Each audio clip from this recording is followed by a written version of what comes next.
Така любов буває раз в житті. І то, на жаль, не всім вона дається.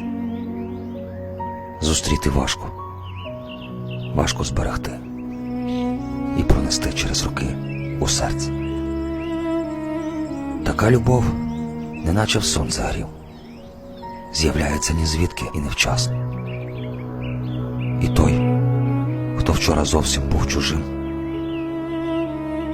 сьогодні стане безумовним щастям.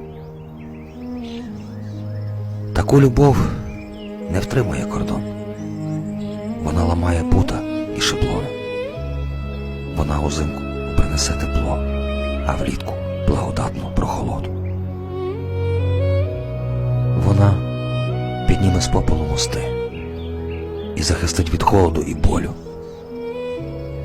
Така любов буває раз в житті. Єдиний раз. А інколи ніколи.